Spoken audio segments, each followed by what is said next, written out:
Pittsburgh, Pennsylvania. It's the visiting Detroit Turbos against the hometown Pittsburgh Bulls.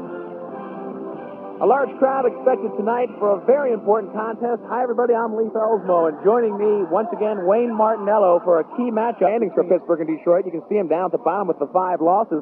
But, Wayne, that doesn't knock them out. We're back at the Civic Arena in Pittsburgh, Pennsylvania. Here are your starting lineups for Detroit. For Rosa, Sebastian Pratt, Sycamore, Hamlin, and Sawicki in the goal. We've already talked to him. And Pittsburgh starts with Hanley, Joey Gold, and Marco, the brother combination. Faulkner, Forrester, and Beardmore will be in the goal. We'll talk about him later.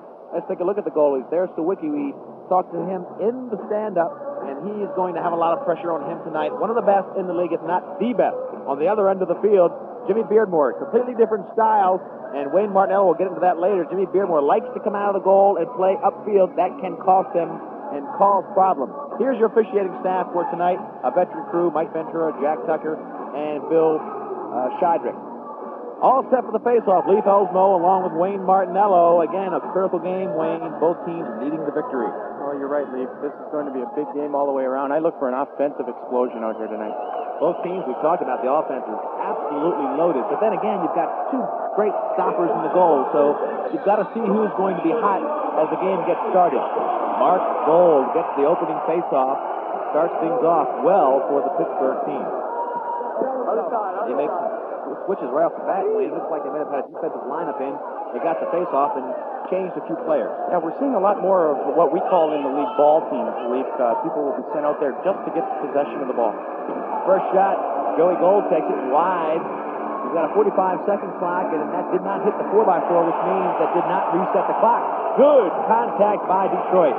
We talked about defense, and Wayne, that's where defense starts to pick up, right in the cylinder. Well, that's it. For Detroit, that's going to be the key tonight, Leaf. Defense has been lax for them all year long, and it's cost them a couple of games. Good job, Ted Sawicki. That's where you really want to start pressing up the cross-checking in that cylinder area, that area directly in front of the 4x4, and they did a good job there. Well, it's such a high percentage shot if you can get people open in there, and as an offense, you're looking for that area.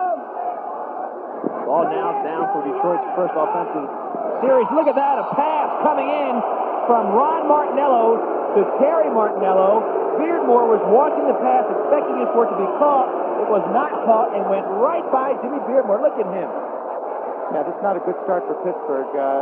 Like Joey Gold was saying before, they want to stop the easy goal, and that was just a pass into Terry. Jimmy Beardmore was reading Terry Martinello and not the ball. And Ron makes a good pass right here. He's looking for Terry, cutting inside back door to stick out in front of him here, and you'll see that he just lets it go.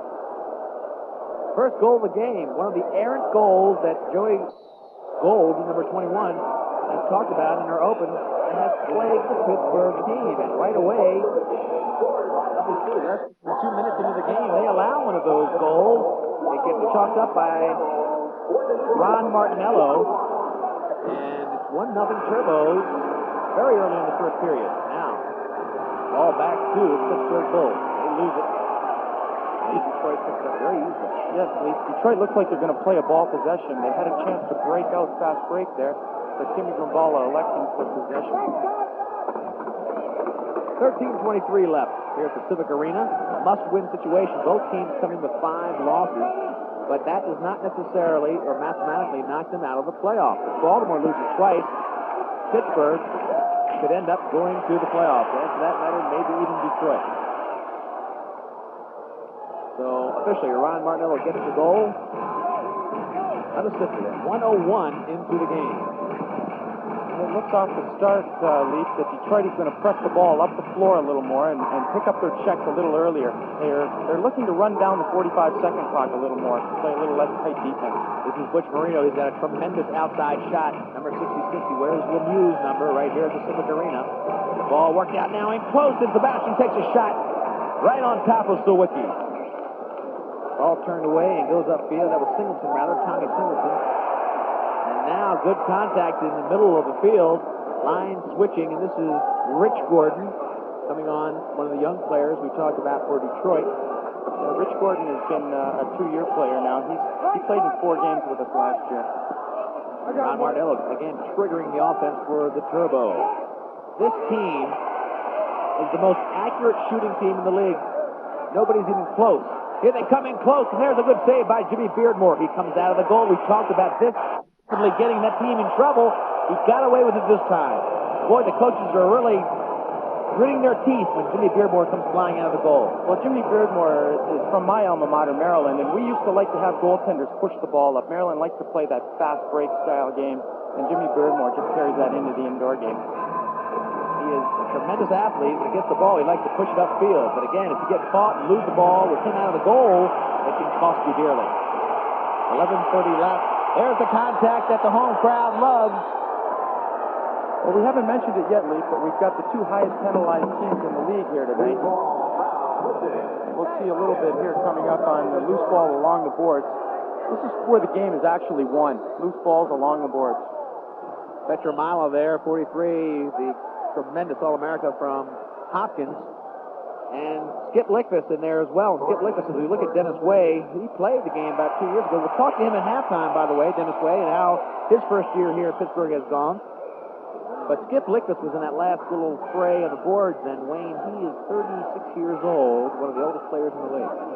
It was a funny comment before, as the Detroit team was walking in, they saw Steve in the hallway, and somebody asked if he was somebody's father. Sure, you wouldn't like to hear that comment. A great player, Skip Lickfus, and he's doing a great job right here. Ball now pushed up, still 1-0. Detroit leads on an errant goal, a goal that Jimmy Beardmore just didn't see. One of those gimmies they talked about that has plagued the Pittsburgh team. Jack Tucker calls a penalty. It'll be our first 2-minute sit-out of this game, and it looks like Tom Singleton's going into the box for 2 minutes. That gives Detroit another chance to score. They'll be 5 against 4, a power play for 2 minutes, and there's a look at Tommy Singleton right now. This is not something that Pittsburgh wants to do. If they're going to take penalties, they're going to have to take somebody with them. Detroit leads the league in power play goals.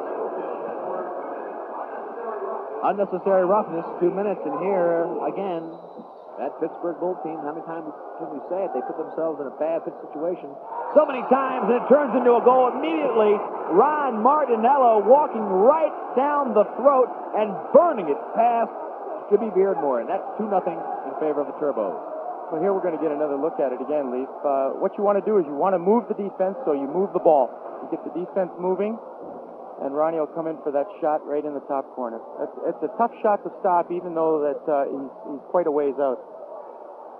The defense is moving because you're moving the ball, and Ronnie just puts it in the corner. And Ron Martinello, a pretty good friend of yours, Wayne, isn't he? I grew up with him, actually. Martinello boys, great players. Terry and Ron still playing. Wayne up here in the booth, and the dad, Mito, on the bench as the coach. They have really made their mark on the Detroit team. True lacrosse dynasty in the Martinello family. Well, we're off to a 2-0 lead. Martinello's 2, Pittsburgh nothing. Well, we appreciate that, and hopefully the fellas down there can keep it up. About 5 minutes into the first period, and Pittsburgh still yet to really get much offense going. That'll be a moving pick call. A little bit of contact there. And the ball will go back over to Pittsburgh. We saw Petramala there on the screen. He was the one that absorbed that moving pick. And he comes out for a line shift as the offense changes. Pittsburgh now trying to get a good shot against Ted Sawicki. Sawicki, not the kind of guy. Oh, there's a good hard shot. Left-handed, 2-1. Well, that's Brian Nicola, and he's made a career out of doing things like that.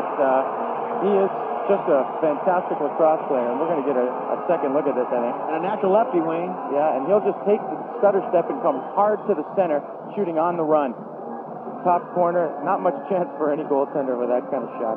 We talked about him in the pregame, right there, the #1 scorer in the league. He's been there all the way through this season, a Canadian product, and what a tremendous shooter. He is all left, if you want to call him that, but he's such a dynamic shooter with the left hand that, Wayne, it really doesn't cause him any problem as far as limitations. Well, no, if he goes hard to the cage, he's going to get that left-handed shot off no matter who's against him. Well, this is going to get Pittsburgh back in the game. They look like they're a little bit more upbeat right here. 2-1. All the goals so far unassisted, and the ball now in front of goalie Ted Sawicki. I started to comment before Brian Nicola burned that one past Sawicki that, Wayne, you don't want to give Sawicki a chance to get settled. He's such a great goalie, and it doesn't really matter who the goalie is, but Sawicki maybe in particular, you don't want to get him comfortable and feeling like it's his biggest day.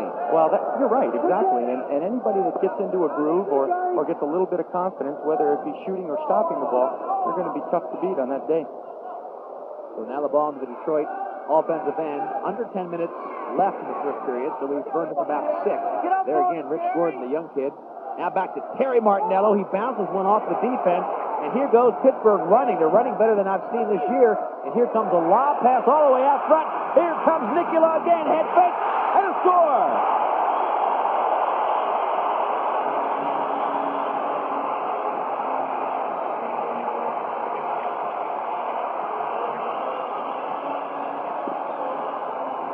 We're going to get a chance to see this again, I hope. This is just a nice lacrosse play. Kelly heads-up play here to look down the court. Two guys breaking right away, and the pass coming over to Nicola. Now, you'll see a little trademark move of his. He puts the stick almost cross-handed and pops it in the top corner. You'll get a peek at it right here. It's almost cross-handed, and he just pops it over the shoulder, said Sawicki. And he makes Sawicki commit down to that fake down low, and I'll tell you what, it's not something that Sawicki has never seen before, because he has played against Nicola many times in the box leagues up in Canada. He has seen that move, but you can't ignore it. You've got to honor that first fake. It's so dramatic. Oh, you're exactly right. With a shooter like Brian Nicola, one time he's going to come down and just pop it in the top corner, so you don't know really what he's going to do. Mito Martinello right there, head coach of the Detroit Turbos, a team that came into the league as an expansion squad last year and went right into the playoffs. Well, I think that this year has been a little bit of a disappointment. They've had a couple of bounces go against them, and we've had quite a few major injuries. I say we because my hometown is Detroit. 2-2, all tied here at Pacific Arena. Here's a fast break opportunity for Detroit. They're not known as a fast break team, and there's a whistle way behind the play by Jack Tucker. And let me see who that is on, because they took a fast break opportunity right out of Detroit's offense. Looks like Bill Baroza, and that's not something that an all-world player does.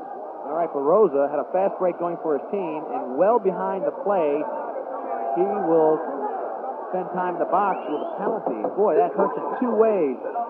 Terrible, Wayne. If you're a coach, you're getting killed in two ways, because not only do you take yourself out of an almost automatic scoring opportunity, but you put yourself in a man-down situation. So it hurts you with a net effect of possibly 2 goals. Well, certainly with the Pittsburgh high-powered offense and their man-up being second in the league.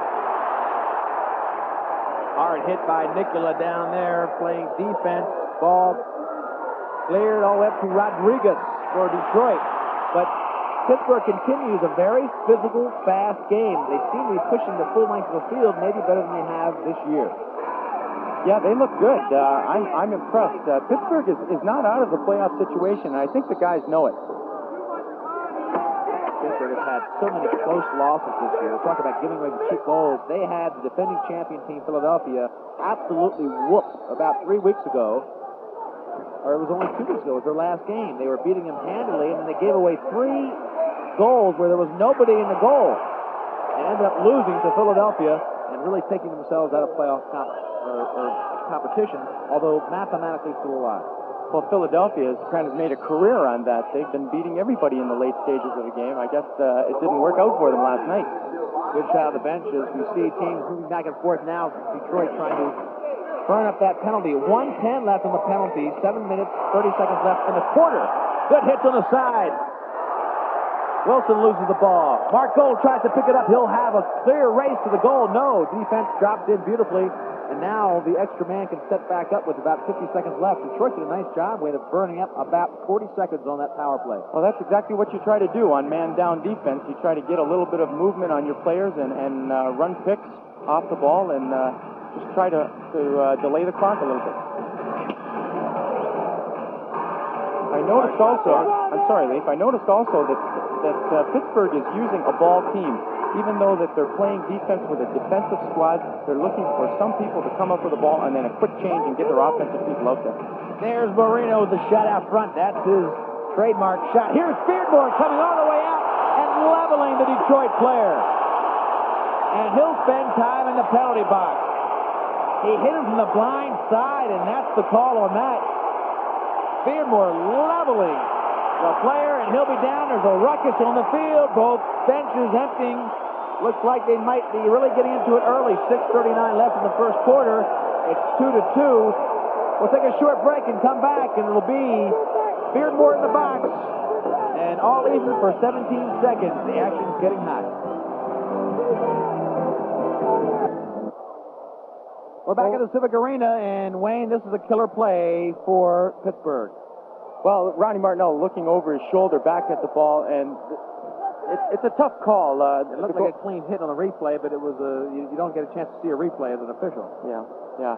He did take quite a few steps out there. Jimmy Beardmore, he's the one that gets a 5-minute penalty. It's a major penalty, Wayne, so he will be in the box, Beardmore, for 5 minutes. We talked about, as we look at the bench for Detroit, how Jimmy Beardmore can get you in trouble being such an active goalie, such a great athlete. He'll come out.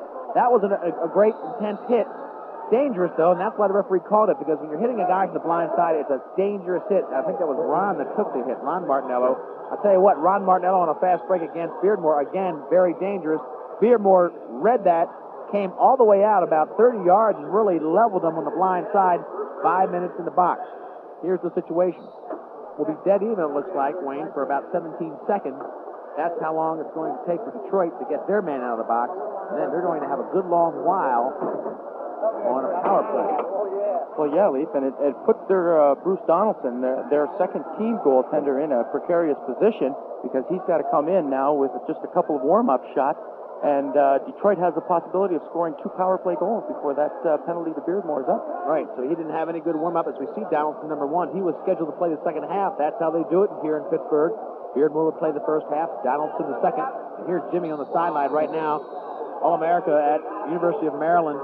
Took his team to the national playoffs that year. And now we're back into action. Detroit, they've got a shot clock going down to 36, but they're going to let that penalty clock, it's now at 4-3 and counting down before they are extra. Right now, they're 4 against 4. Here comes the extra player. It's Baroza out of the box. He's going into his player box, and now Rive comes out to set up the full 5-on-4 for Detroit. And they've got plenty of time to work it. 4:32 left in that penalty. Shot clock down to 14. That's a factor. Ball right in front. Donaldson gets his stick on it, and that's what he likes to do, Wayne, to get a little bit of handling on the ball to get himself warmed up. Well, you get the ball right off the bat, it makes you feel part of the game. Mark Gold all the way down there by himself against 2 players for Detroit trying to corral the ball. Let's see if Goldie comes off. He's run the full length. He does come off. Another player comes in, Gebline, to play that man-down situation. Well, it's going to be important for Detroit to move the defense now. They've got to move the ball offensively and get some good shots. 5:36 left first period. 2-2. Game's all tied. It's 2 for Nicola against Martinello so far. 2 for Nicola, 2 for Martinello, and both teams tied at 2. Here comes Petramalo, one of the best defensive players in the history of the game. Here's Marino with a hard shot. I'll tell you what, you don't have to ask Butch Marino to hold the ball. He doesn't know how to hold the ball. He automatically shoots as soon as he gets it. In that situation, I'm sure they would have liked to have him eat off some of that clock, but he is like a timed machine. He gets it, he just winds up and shoots it. Well, if I can see down there right now, I think Coach Dennis Way has just pulled him aside saying, Butch, listen, hold on to the ball a little bit on the offense. We've got to kill a 5-minute penalty. Some of those mental mistakes that are killing this Pittsburgh team throughout the season. They're like a loaded train with no direction. They've got plenty of talent, but not quite focused. Well, they're playing some good defense right here, though. Another good hit against the boards, Gebline there. Let me see, 3:09 left. Still 3 minutes, over 3 minutes left in that penalty. And take a look at some of the hits against the boards. Well, Pittsburgh is known as a physical team, and they're trying to send messages right here. That's Petramala and Gebline, 2 monster players. They're like 6'3" and 6'4", banging into the boards there. Ball goes high and wide off the stick of Terry Martinello. I see him adjust the pocket now as he waits to set the offense. Hard shot from outside to reset the 45-second clock. That's the problem on that one. You've only got 45 seconds to put the ball on the goal. So that's why that shot that didn't look too strong was sent in there against Donaldson. 2:40 left on the penalty. 4:18 in the quarter. All tied at 2. Hard shot from the one side, right-handed shot. And now Pittsburgh gets a chance to burn up some of the clock. Gebline gets it back to Petramano. Watch the stick on this fancy player. Over to Mark Gold. He couldn't handle it. This could be trouble. The ball comes back in. There's Terry wide open. Terry picks it up. Rive's open. If he gets it back, he does. Rive can't pick it up, and the ball's loose in front. Well, that's what happens with good, tough defense. You get people that are offensively looking over their shoulder to see where that guy is coming from because you know he's coming. Here's another hard-rocking offensive push by Nicula. Boy, Nicula is really on a mission tonight. He had the crease open down the middle of the cylinder as we see him, and he really came into that same move with a little bit different angle. Now we'll see it again here, the big left-hander, and now you're going to see he almost goes cross-handed to put it over the shoulder. And it's just, Teddy just gets the shoulder on it. So Sawicki didn't bite as much on the left-handed near post and waited for that far post on this particular drive by Nicula. Here he comes again, and coming in close. Oh, he hit the crossbar.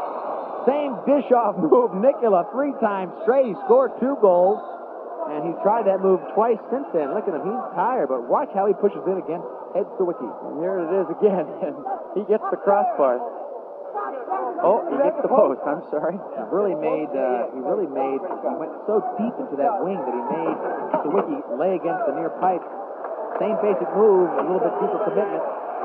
Let's go back to the clock now. If we look at Nickel on the sideline, he's winded, but he's really been the offensive threat so far with 2 goals for Pittsburgh. Game tied at 2, 3:33 left.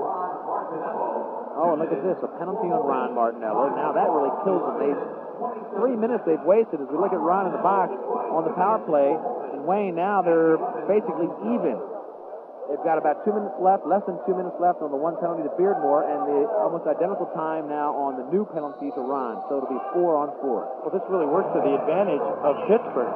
They dodged the bullet, so to speak, killing off a 5-minute penalty now. And now it looks like they're going to have a power play themselves for about 6 seconds. It gives you a lot of momentum when you go ahead. You look at that major penalty, 5 minutes, you think, how can we do it? And they did dodge that bullet. Now it's 4-on-4, and who do you think is the advantage when you get a lot more green out there? Oh, boy, it's tough to say. Both of these teams are so defensive orientated, I'd like to say, but certainly the stats don't bear that out. So it's 4-on-4. You've taken one player off, about 1:20 on both of those penalties. You'll have more green out there, a little more space to run, and you might think that Pittsburgh, with maybe a younger squad and a little more aggressive squad with the home crowd, might benefit more from that open green area. I think Pittsburgh does a good job of role-playing. They've got a bunch of people that know that they're defensive people. They get the ball for their offensive people and get off the floor. Kelly coming in, looking for help, dishes it back to Marino. You know he's going to shoot. Bingo! Off the near pipe and back out front. Here comes a fast break opportunity for Detroit. Detroit comes flying downfield, looking to the cross side. They'll take a left-handed shot, and that was number 16, Mueller, Adam Mueller, who took it all the way down and kept it. Now a little shot. This is Rive in close. Donaldson, who's now gotten pretty hot. What's the coach going to do? What's Dennis Way going to do? You've got Beardmore now sitting down for 6 minutes, almost 5 minutes, let's say, and Donaldson there, he's warmed up a little bit. Do you keep him in for this half? Well, I certainly want to say something to Jimmy Beardmore if I'm a coach, so I would definitely. Donaldson's been hot. The team is playing pretty well in front of him. I'm not going to go anywhere right now, I think. Chris Rive right here, one of the offensive guards. You look at Jack Tucker. He doesn't want to hear it. Talking to the bench, getting things lined up down there. 20 seconds left on penalties approximately, but Beardmore will be out first, so Pittsburgh will have a man advantage for about 6 seconds. Looks like another penalty right here. I don't know if we're going to see this again, but this is something that the league is really consciously trying to clean up. Yeah, and exactly what the referee called here. We've got a situation now where cross-checking from behind, like we see right here, very, very dangerous. And the league has gone consciously to all the officials and all the players and said, listen, fellas, we have to clean this up. So penalties to another Pittsburgh player, and this puts them in a tough spot because now with Beardmore ready to come out, they've sent another player in there, and that's Klausner, Ron Klausner.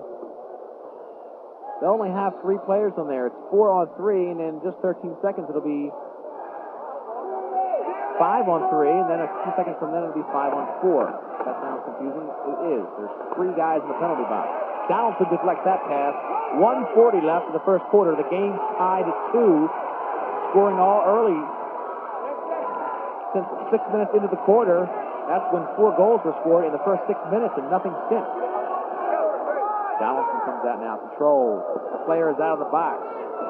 for Detroit. And here goes the offense drive all the way down in close. Again, it's Nicola driving with that left hand. 2 players on him. He's still free. He's going to shoot in close on Sawicki, and he makes the save. Bounces high. Nicola just cannot be turned away as we look at him. 2, 3 players on him. He's still got through for that left-handed shot. I got a chance to talk with Brian before the game, and he's really pumped up. He just enjoys the challenge of playing against childhood friends like Ted Sawicki. He seemed really charged up. I thought we were in for a good game out of it, and it looks like it's going to happen. No question about it. 46 seconds left in this quarter. 50 seconds left on the penalty to a player on Pittsburgh. So 5-1-4 for Detroit. Shot outside. Donaldson deflects it. He looks hot. I suspect they'll keep with him. He's warm. And let Beardmore come in the second half. We'll see what happens. 35 seconds left on the penalty to Pittsburgh. They're killing in the penalty right now, and they might get a shot of their own. Teams frequently score man down in this league. And now there'll be another timeout called, this one by Pittsburgh, with 18 seconds left and 24 seconds left on their penalty. Donaldson's hot, and you can see that he has really gotten into a groove. And here we'll get another look at this shot by Ronnie Martinello up top. Good view right here, and you'll just see the glove hand come out right here. Hard shot like that might move between 100 and 110 miles per hour, so you don't have much reaction time. Here's Nicola's patented move. Yeah, he'll come right out front here and try that little dump. And he was not to be stopped, Wayne. No, 2 players on him, and he'll come right back out. He's such a squat, stocky kind of fella, and you can see those strong legs that he has. Really does a beautiful job of pulling the left hand once he commits it back into the body and jumping it off. Here we look at Brian Nicola, definitely giving all he's got here for the Pittsburgh team.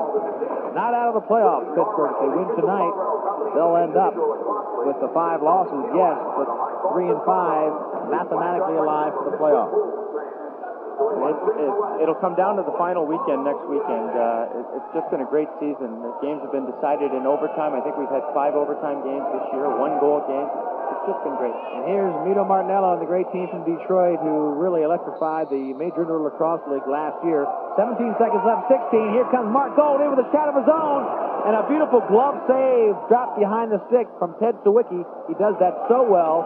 A patented Sawicki move. 6 seconds left in the period. A chance to shoot. They get it across in front to Donaldson. Makes the save. 1-0. The quarter expires, and after 4 goals in the first 6 minutes, defense was the name of the game. All tied at 2 and a long way to go. Stay with us.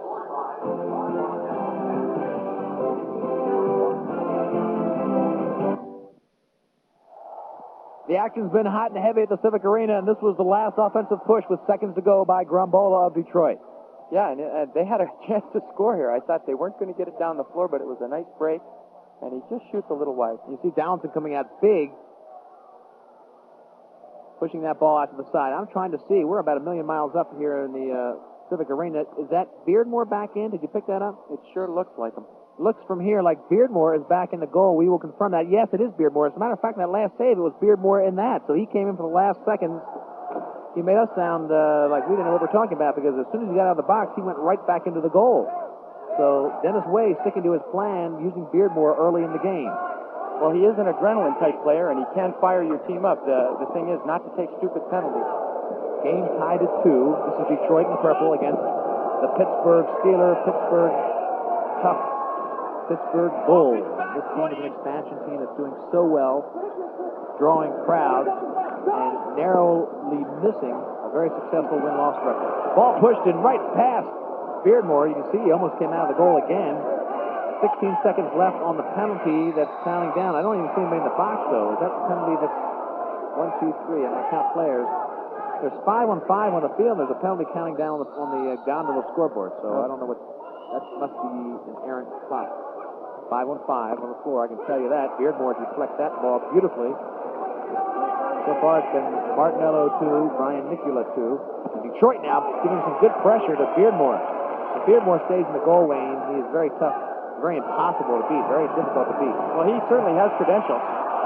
Ball comes down again. It looks like Nicola, I believe, again on a fast break, and they're going to go at it. And that's Rick Gordon. Manley it was. Or Hanley, rather. Hanley took that shot. And that's Rich Gordon going at it with Hanley. This is a little reminiscent of a hockey fight. They're sort of letting them get their blows in.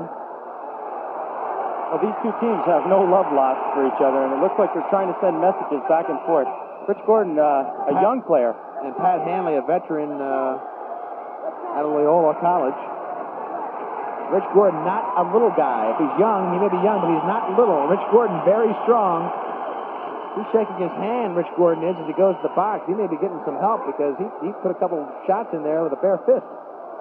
Well, at least from my point of view, you can't really do any kind of damage with a full face mask, and the only thing you're going to do is hurt your hand. Well, what made it happen? Let's take a look. Mark Gold starts setting it up, and he gets it into Pat Hanley. Well, Pat Hanley cut right for the cage, and he's wide open. Good shot here. Teddy making the save, and then Rich just finishing the check. Pat took a little exception to that, and they just square right off. And Gordon didn't waste any time dropping his stick, getting rid of his helmet. Here he goes. He says, look, I don't need the equipment. Boom, right there. A couple of those shots with the bare fist.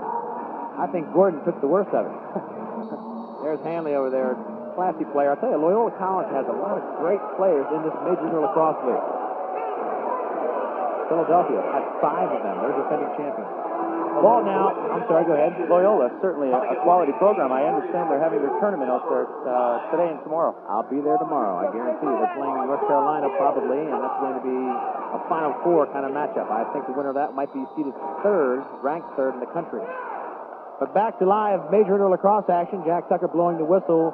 5-on-5 it looks like. 13 minutes left in the second period, still tied at 2. And again, there's 4 goals happened in the first 6 minutes and nothing since. A lot of offense, Wayne, but no goals. Well, certainly the goaltenders have come to the forefront, and it looks like the officials are starting to tighten up. We're going to see a lot of penalties until the guys decide, hey, we're going to play lacrosse here. And there's no time on the scoreboard for those 2 guys that were in the fight, but we can tell you that they're both we've seen them in the penalty box. So when there's simultaneous penalties, we see the penalty box, you still play 5-on-5, and that was the situation. Now we've got 2 more guys in the box. We've got 2 from each team. It's still 5. No, take that back. There's 2 in there for Detroit, so it's a 5-on-4 for the hometown Bulls. Gordon and Hanley were given 5-minute majors, so they didn't even bother to put the penalty time up. Shot by Wilson on the left side. He's got the great left hand. It's Marino that triggers this power play offense from up top. Ball was out of bounds, though. This is not what you like to see happen. They do a line shift, and now Terry Martinello pulls it in. He can score a man down. Nobody picks him up. He takes a shot for the corner and misses that one. Now you've got a mixed-match lineup in there as Pittsburgh gets it back. Everybody, though, has time to switch their lines. It looks like nobody's really in a hurry. It looks like ball possession to Pittsburgh means a lot on their man up. Again, we're going back to that ball team that they send out to get their offensive people the ball. Nicola pushing the left hand. Nicola comes in. The ball bounces off of Sawicki. Wilson looking for help in the cylinder. Finds somebody who cannot pull it down. It could have been Hanley. No, it was Mark Gold. This ball now by Butch Marino tries to find the player Nicola. Nicola really being aggressive for the goal. This is Joey Gold. Nicola. Wilson. 5-on-4, power play for the Bulls. And there's Marino. He likes to crank up that shot. I tell you what, when Sawicki has an open vision for it, like he did there, he's very tough to beat. That's not the greatest shot to take against Ted Sawicki. Gebline hammering. Rive down across the boards. He gets it loose, and now it's against the boards as both teams continue to push for pressure. There's a swatted shot, a slap shot, literally, that went by Beardmore. Here we go again, folks. And Rodriguez saying, look, I absorbed the blows from Petramala, but he still gets 2 minutes in the box. I'll tell you, that box is going to be pretty crowded. Well, we've got to have the officials make a stand here. We've got a lot of scrumming going on. Again, anybody is fair game from the front above the waist within 5 yards, but I think they're getting a little carried away here. Dave Petramala. He didn't do any of that at Hopkins. I guarantee you that. Yeah, that must be an elective class. Coach Zimmerman from the Hopkins program would have sat him down for about 2 years. That kind of stuff. 2-2 is the score. Still knotted from the early scoring in the first quarter. We're 11 minutes left So we're about 3.5 minutes into the second quarter of action. And there, Jack Tucker, he's really having a tough time handling this crowd of players. Tucker is ahead of the officials for the Major Indoor Lacrosse League, and I tell you what, he's getting a real test tonight. Well, he's certainly earning his money. Butch Marino has the hardest shot maybe in the league from the outside. We've talked about it all night. Here it is. We'll see it here, and this is just a rocket ship right here. Ted just getting in front of it.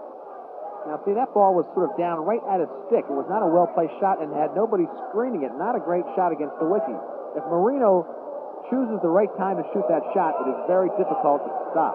But you need a little bit of help. You need to pick the spot, and you need to have a little bit of vision obstruction for the Wiki. Well, that's what I was mentioning before, Leaf, that when you're man up, you have to move the ball so you're moving the defense and turning it a little bit.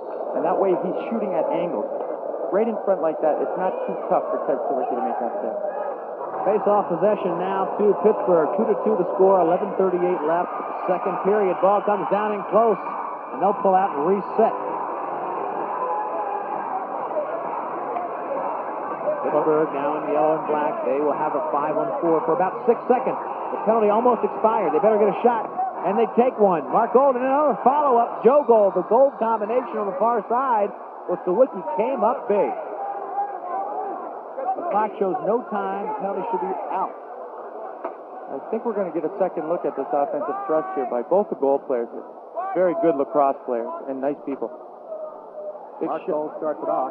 Big shot by Mark, and Joey looking for the rebound, gets off a good shot. You saw how Ted Sawicki, for the shot that was farther out, came out of the goal to cut the angle, and as soon as the ball was picked up by Joe, he went back into the net and really filled it up. Well, Joe is looking to dump it over his shoulder, and with Teddy coming back into the net, fills it up pretty amply. He's a big guy when you throw the pass on. Joy Gold there we saw. Now, of course, we're watching some of these players. Number 31, Pat O'Connor. The Pittsburgh squad. Dennis Way right here, the coach.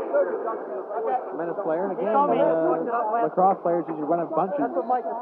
Ways, brothers, cousins, a lot of Ways out there playing lacrosse. And Dennis was one of the great ones. Well, they're a great lacrosse family in their own right. And Dennis has really molded the team, the Pittsburgh team, around his style. He was a tough player, no nonsense, go and get the ball. Now we've got a new penalty. It looks like a penalty on number 8 for the Turbos. Bill Baroza. Again, Baroza in for his second time, so... it looks like... But we've got 5. Yeah. If we seem like we're confused, we are, because we're about 65 yards away, and we're seeing what you're seeing, but a little bit farther away. How many are in here? Let's listen to Jack Tucker. 2 of them? 2. We have 2 majors. So what you have, but you have 2 5 minutes, right? Yes, exactly. So you have no reduction in floor strength play. Right. Leaf, if I can interject here, I see what's happening. What they're trying to do, because of our rule in this league that if you go more than 2 men down, you cannot go more than 2 men down, we would shoot penalty shots. And Pittsburgh has, because Detroit has 3 men in the penalty box, is wondering why they're not shooting penalty shots. Because we have the 5-minute majors called earlier, they do not reduce strength. So we would be, it looks like we'll be 4-on-3. You got that, folks? Well, I hope we're right. 2 majors for each team, that's for sure, so they balance out. Okay. You don't take anybody off the field. Look at the shot coming in by Mark Gold. We can tell you for a fact it's 1, 2, 3, it's 5 against 5, right? 1, 2, 3, 4, 5. 5 against 5, it looks like. 5-on-4. The 2 Okay. majors, the 2 majors on either team, and then the 1 minor against Bill Baroza, making Detroit down 1 man. So Pittsburgh has the power play, and here is the trigger player. That'll be John Wilson. He'll bring it down, set up for that left hand. Wilson gets it back out to Marino as that cannon to the front. That's Mark Gold. Mark Gold takes the shot, bounces it off the pipe. Bad luck. 2-2, still the score, 10:30 left. Power play opportunity, 1:13 left in the power play, and Sawicki again comes up big. Well, you can tell how good of a shooting team Pittsburgh is by the fact that Brian Nicola plays the crease down low on the man up. So they certainly have a lot of firepower out there. There's your leading scorer. They don't have any room for him out in the scoring areas. He's down there taking feed. He is definitely better in close. He can drive in with that strength we've talked about and get that shot in close. You got guys like Marino that got the cannon loaded up top. You don't want to get them in traffic. You want to let them just load it and shoot it. 42 seconds left in that penalty. It's still power play for Pittsburgh. Gold gets it back to Marino. A few fakes. Back to Mark Gold. Back to Marino, who likes to shoot. He doesn't like to wait too long, and he'll take a shot there. Brian Nicola pushing himself past one player, then two. Couldn't beat the third. And Nicola holding up the defense for Detroit. Sawicki doing a good job of eating up the time on the clock. 16 seconds left. It could be trouble. And that could be a chip call on Mark Gold, but it's not. The ball pushed up. 9 seconds on the penalty. Pratt with a great hit along the boards. Watch out, folks. Well, tempers and emotions are really high right now. We've got a 2-2 ball game, and somebody is looking for an advantage. Pratt there and Gebline. A lot of contact.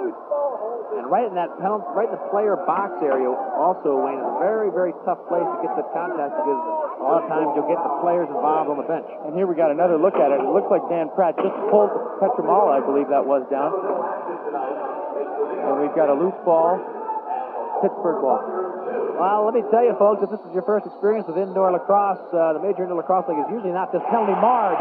But there finally is a shot and a goal by Mark Gold. We talked to him in the open. He's a classy player out of UMBC in Baltimore, a veteran, and he puts up the Pittsburgh Bulls team by a 3-2 margin. Well, here we'll see it. Just a straight overhand shot to the inside top corner, and that's a rocket. There's not too many goaltenders in the league that are going to stop Mark Gold right here. And that's just a perfectly placed shot in off the pipe. Just a super shot. Nice job of really hitting that corner. As you said, he really didn't miss it by much. Mark Gold, he does the face-off duties to play the full length of the field. And not many players can be as proud of that as Mark Gold. No defensive weakness there. No, certainly Mark Gold doesn't have a weakness in his whole game, Leaf. He can pick up the loose ball, he can shoot, he can run. He does it all. He's somebody that any team would be more than willing to put on their club. So that gives Pittsburgh their very first lead of the game. It was 2 goals by Ron Martinello, and Ron, we thought, scored the second, although that may have been changed to Terry, but it was 2-0 before Brian Nicola scored 2 straight goals for Pittsburgh. Now Mark Gold scores in the second period for the first lead for the hometown Pittsburgh Bulls.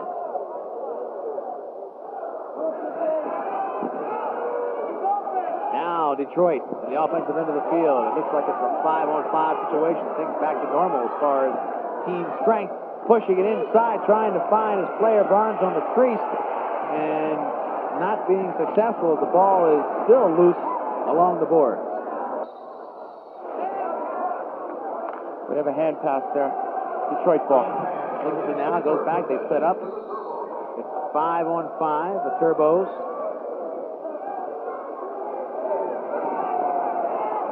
Shot right there goes wide. Two guys coming out next week. The ball goes down, moves around.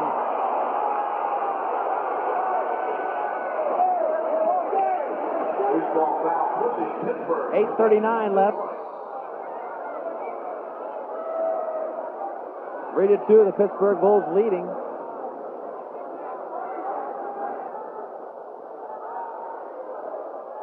And it'll be Detroit ball. They haven't really had a lot of good possessions. They really have taken the worst of all the penalties we've had, Wayne. They haven't had a good, fluid offense. Again, we talk about the accuracy of this team from Detroit. Nobody uses up their shots better. They have the best shot or goals per shot ratio of anybody in the Major Indoor Lacrosse League. Well, Coach Martinello likes to work on shooting a lot in practice, and it seems to have paid off, although that remains to be seen. Here we go. They don't waste many shots. Here comes a fast break again. Singleton on one side. On the near side is Mark Gold. He takes a shot. That wasn't Mark Gold. He pushed in. It was number 31. Pushed back. That was Brett Jefferson. I can't be Brett Jefferson. O'Connor. It's O'Connor. O'Connor missed that shot. Now Marino tries to pick it up for Pittsburgh. 3-2. They lead. A little bit of a scoring drought before Mark Gold really cranked it up here in the second period. Well, Pittsburgh wants to get a good shot. They look like they're going to set this up for a good shot here. And it looks like it's going to be Brian Nicola coming hard to the cage for that left hand. He likes to go one-on-one. This is Wilson out front.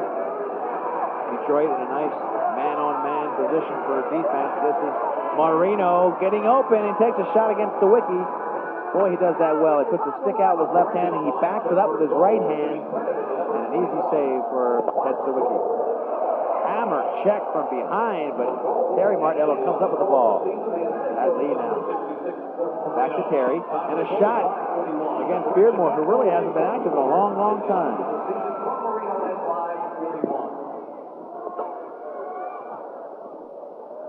Well, Detroit here needs a good shot, Leaf. It looks like they're going to work here for the old bump and run that we used to call. Devin Hamlin with a shot. Shot wide. Take a look at the shot clock down to 26. And here comes a fast break in on the goalie Sawicki. A fake and a ball that goes wide. What? Game's at 3-2 with 6 minutes left in the second period. The action is heating up. This is for a possible playoff berth. Everything's on the line for Pittsburgh.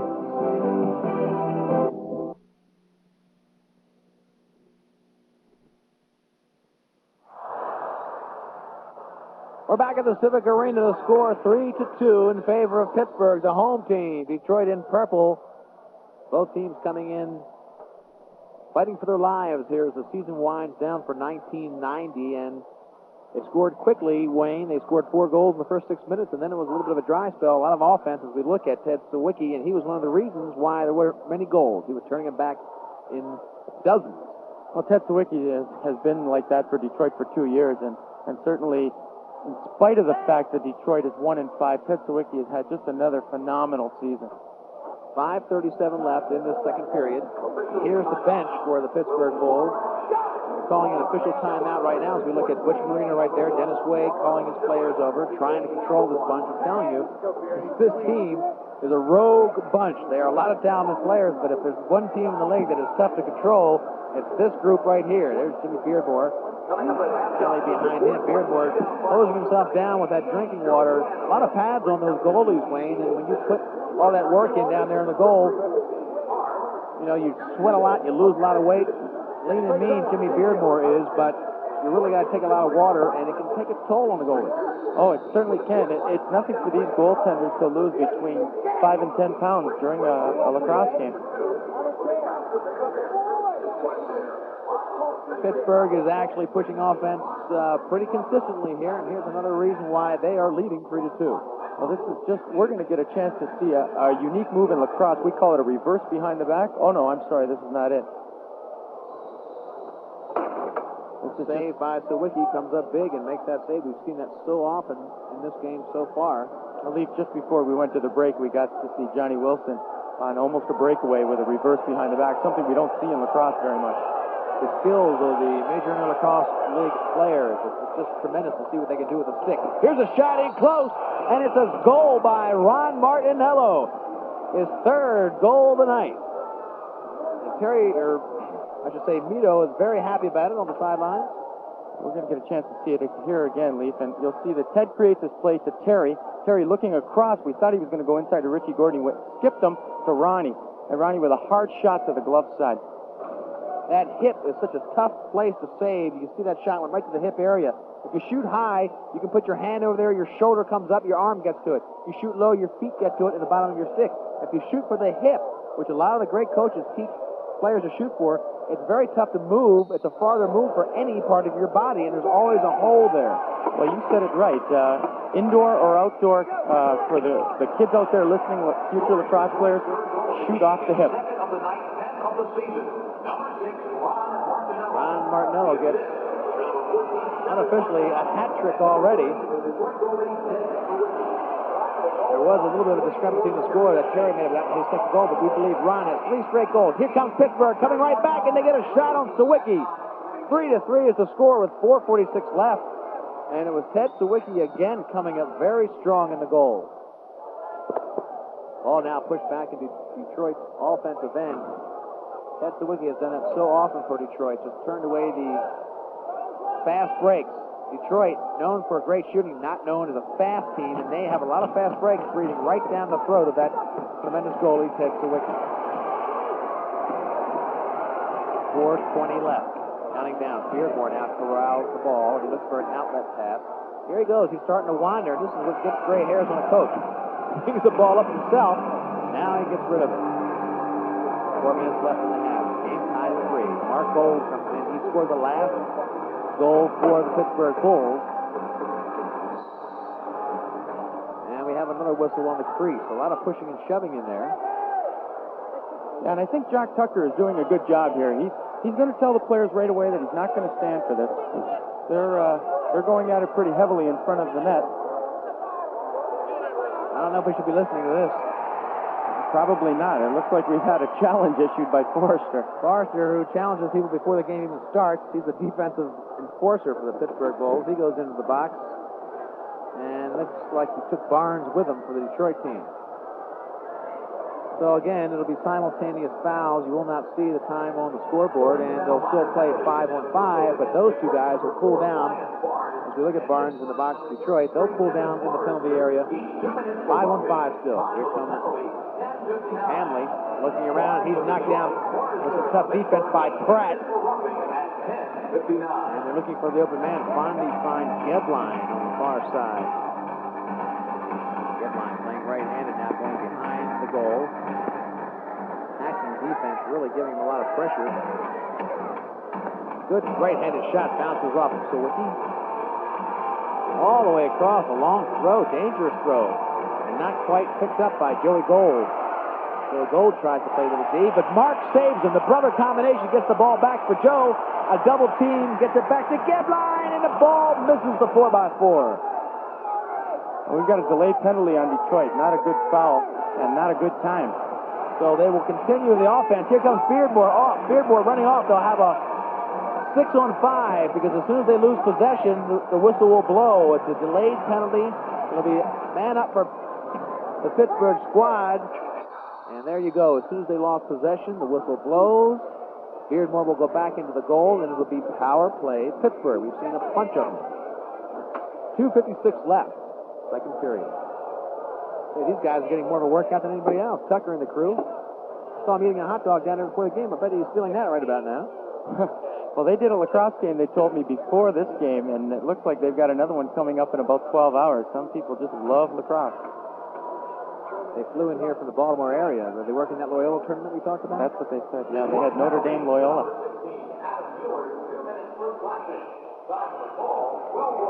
So some tired legs down there.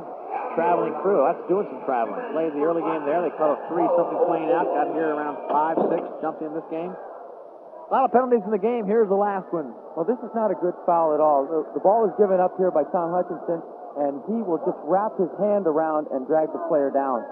He had help coming up from the top side. There was really no reason to do that. Plenty of players around to give him the help. And as you said, not a wise... Well, they called Adam Mueller on that foul, but I think we're going to up here give it to Tom Hutchinson. Adam Mueller in the box. Of course, Barnes is already in there, and that simultaneous foul. The simultaneous wipes itself out, so you've got a 5-on... Oh, as soon as I say that, now I look down, I see a 4-on-3. 4-on-3, right. Wilson for the left hand right there. He'll take it, and it bounces off the pipe. And they say no goal. Came right back out. It came right back to him almost. Boy, that thing hit the pipe square. He had nothing to say about that shot. And now the right hand is Mark Gold. Here's Wilson again. Here's Mark Gold. Mark Gold places one off the pipe again. And you can see, Leaf, by them moving the ball back and forth, they're getting in closer. And watch how close these shots are coming from now. This 1:28 left. I'm sorry, the penalty. That's my fault. This is something that Ted Sawicki has no control over. They move the ball back and forth, and they keep inching in. All the way across to Nicola. He tried to get the near pipe, missed it. 3 pipe shots on this power play. Wilson cracks the glass almost with that rocket shot. Over 100 miles an hour, and Sawicki just watches it go by, hoping it doesn't find the net. Wilson again, down to Nicola, who loves to go one-on-one in that low area. It's Mark Gold right there. Mark Gold bounced one past the goal again. That's a 10-foot shot. He's going to hit some of those. Well, the theory also is to miss it. You miss it wide because you get the ball back. And that's what they're doing a good job of. But eventually you want to put that thing into twine. You want to make it count. 4-on-3. They're really inching their way in. Back to Nicola. Nicola comes in, fakes, and dumps it behind Sawicki. Well, this is something Ted has seen him quite a few times, but Nicola just stays with that same move.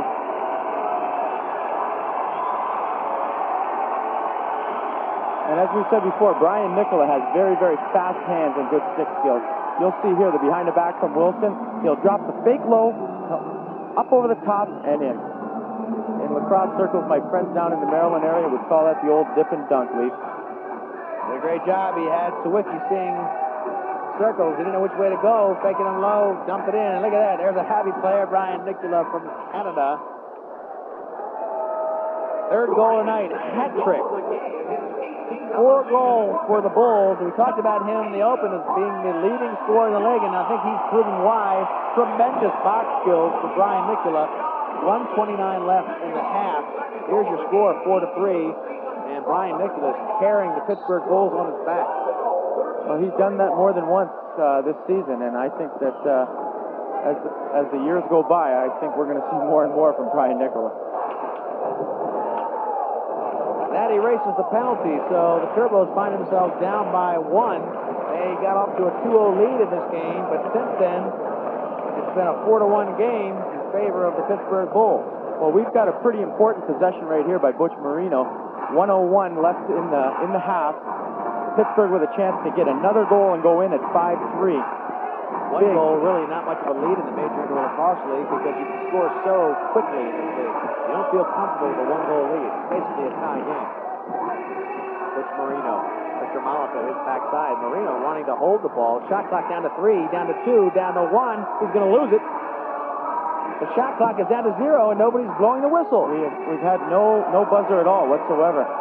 And now they give him a penalty. What a bad break for Detroit. Oh, boy, you know, sometimes defense is rewarded by good plays, and this time not at all. Wait a minute, there's a penalty call on Detroit, and it was after the shot clock was literally at 0. There we see the shot clock. It ran down to 0. Nobody blew the whistle, and it gave them an extra few seconds to have a penalty on Detroit. Ron Martinello over there, the Detroit captain, asking about that shot clock. Definitely down at 0 for 10 seconds.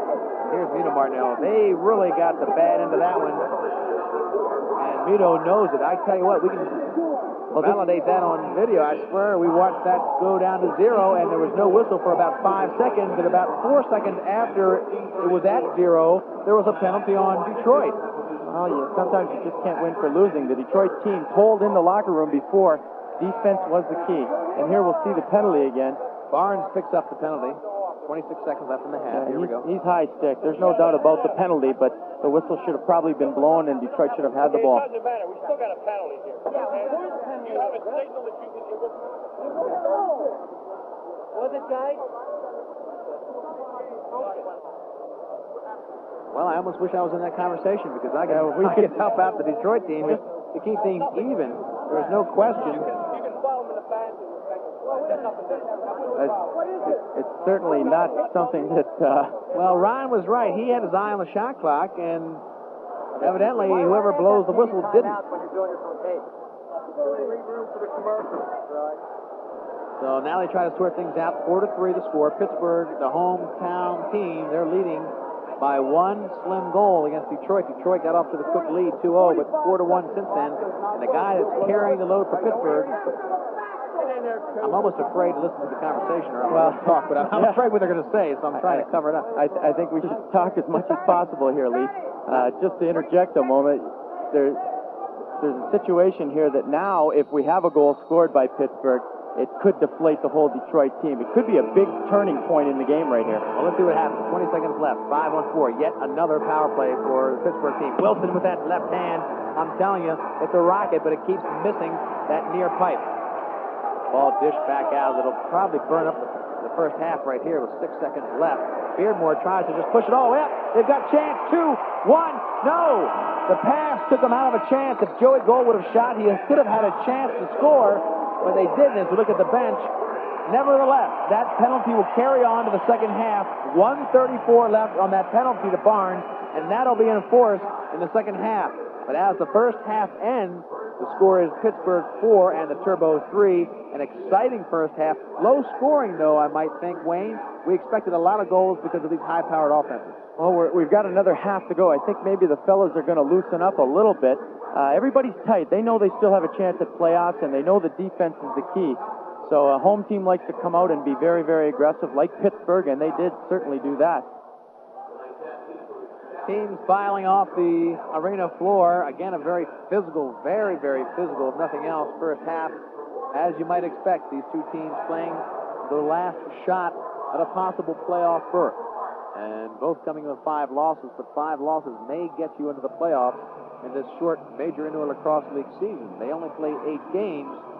3 teams go to the playoffs, and right now 2 are locked in. Philadelphia, the defending champion, the upstart New England Blazers, who have won 6 straight games to go into second place, a definite playoff berth, and a possible shot at... So we're getting ready for the start of the second half, and the score 4-3 in favor of Pittsburgh. They, as we look at the Turbos, will have a man advantage for 1 minute and 34 seconds. Barnes will be in the penalty box as we look at Ted Sawicki, and now the sideline area of the Pittsburgh squad. There's a nice shoulder shot. Team's getting fired up. Dennis Way in position. If you want to start with Mark Gold, let's see. There's Jimmy Beardmore in the goal for the Bulls, and you heard his philosophy. He doesn't want to take him out. If he's hot, he's going to keep him in there. Well, it surprised me, but it's not the first time I've been surprised. I would have thought that they would have mentioned to him the severity of taking a penalty at that game situation. So here's a little bit of cat and mouse. You've got Mark Gold coming in for the face-off, and all the defensive players for Detroit are on the defensive end of the field. Well, the big thing you don't want to do is you might give up the face-off, but you don't want to give up a fast break goal right off the bat.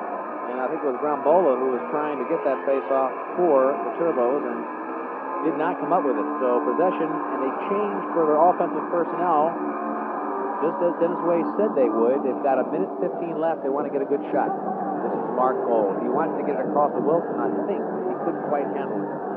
5-on-4, power play for Pittsburgh.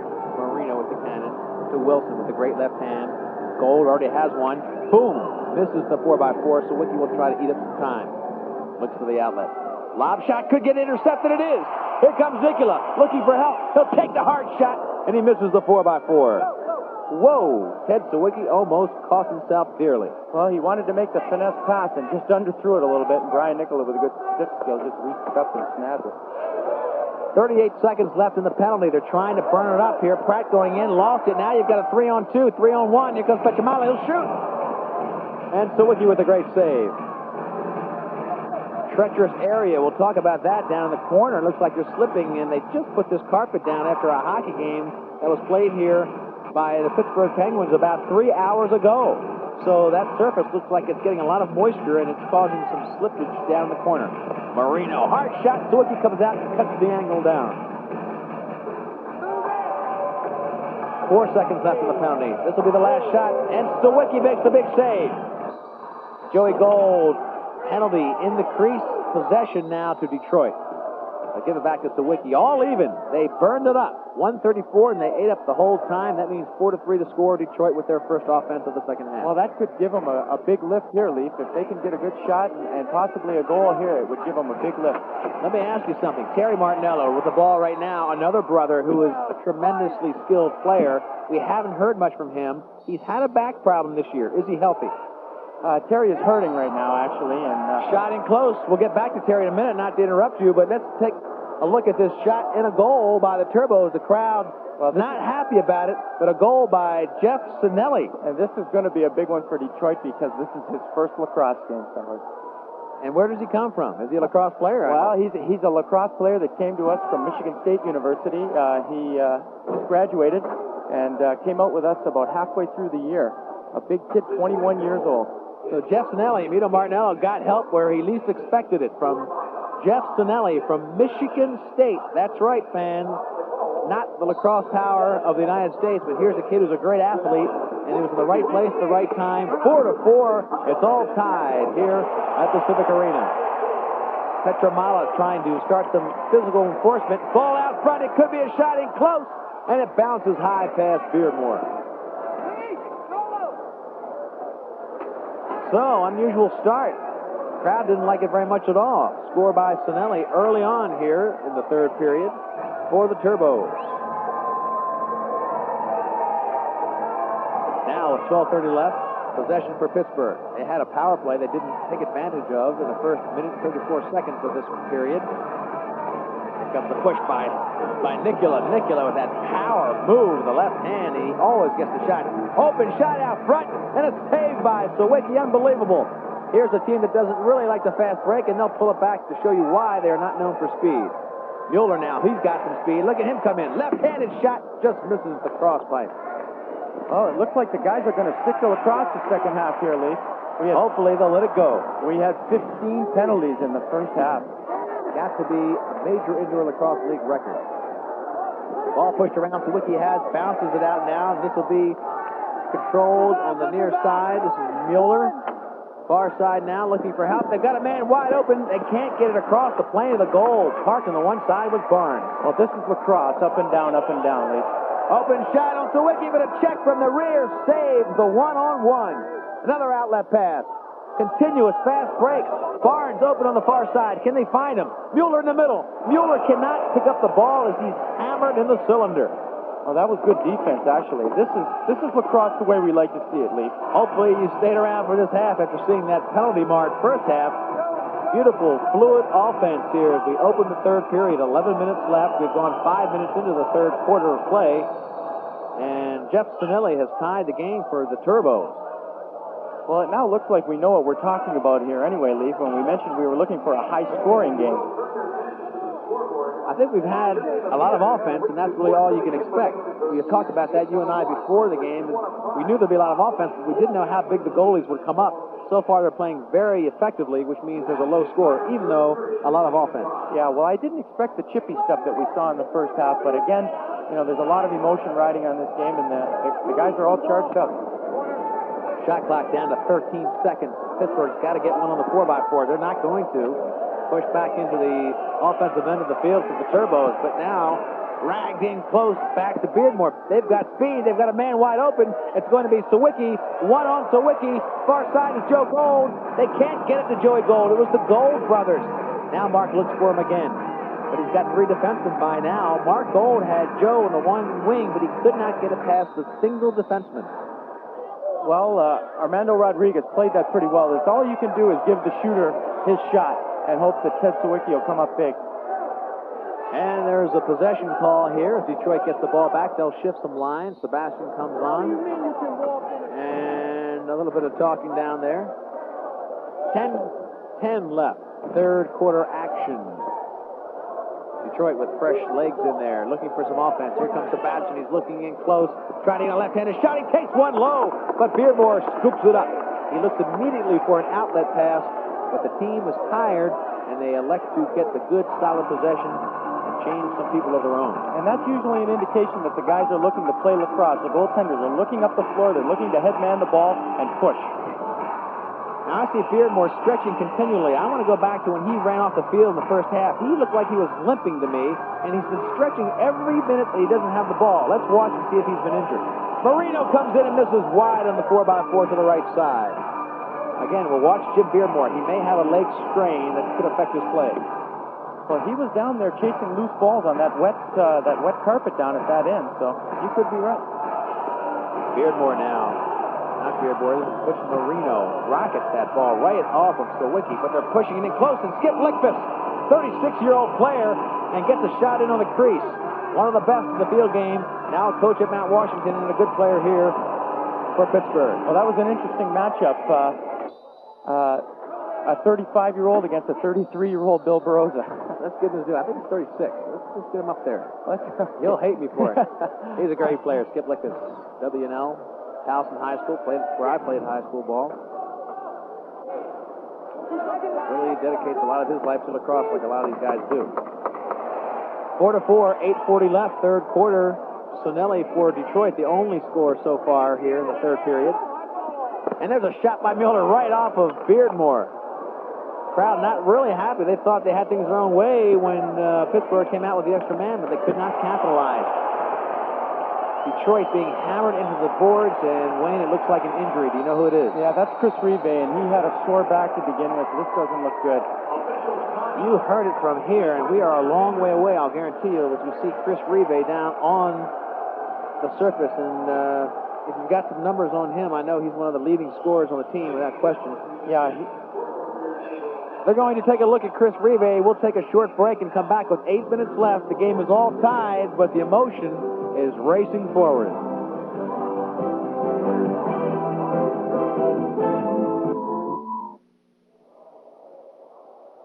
There's Chris Rive on the sidelines. He was nailed into the boards, and we hope he is all right. We'll find out later. An integral part of the offense for the Detroit Turbos. The game is tied at 4. They need Chris Rive. Leif Elsmo, along with Wayne Martinello, bringing you this major Indoor Lacrosse League action. The hometown team Turbos in black and gold. Here's a shot by the hometown team Bulls, I should say. Turbos in purple, Bulls in gold and yellow, if you're just joining us.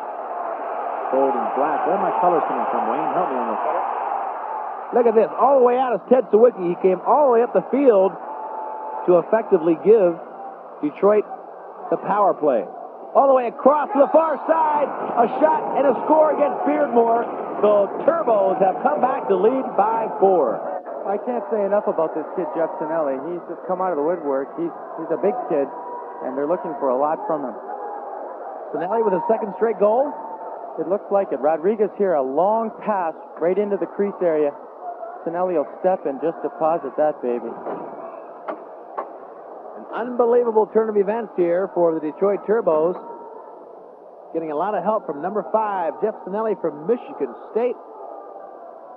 Was he just added to the roster? Has he been practicing with you all the team all year? He was one of our 25 players and didn't crack the lineup until 1 game ago in Detroit. And this is his... Vito's kicking himself right now.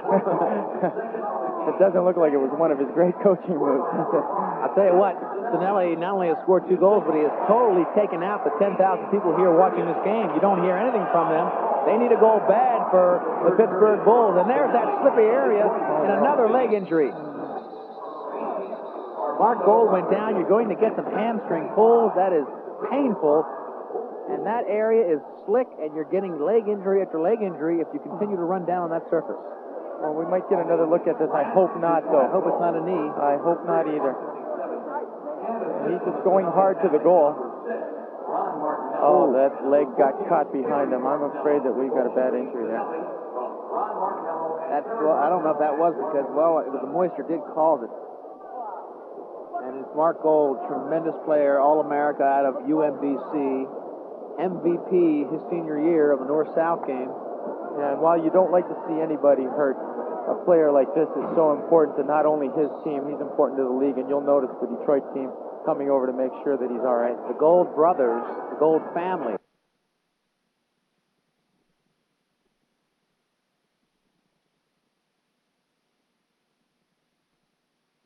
Literally hours after this rigorous indoor competition. You can't say enough about Mark Gold as an athlete, but as a person, he certainly shines also, and to his family, we hope that it's not serious. I hate to see this. And Mark Gold, let me tell you, there's nobody in better physical condition than the guy they're carrying off the field to show you how much pressure his leg was under when he slid.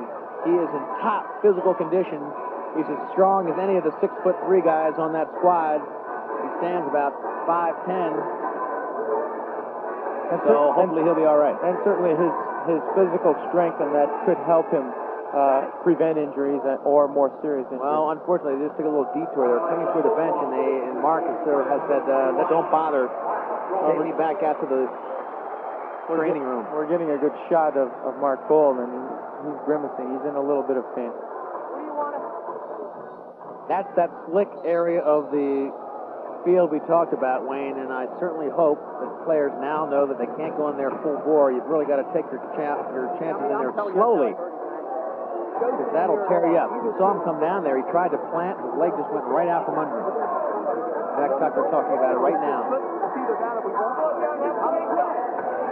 Jack Tucker really taking charge. I love Jack Tucker taking charge. He's telling the players, and this is a good move. He's saying, that is a slippery area. Well, let me listen to him.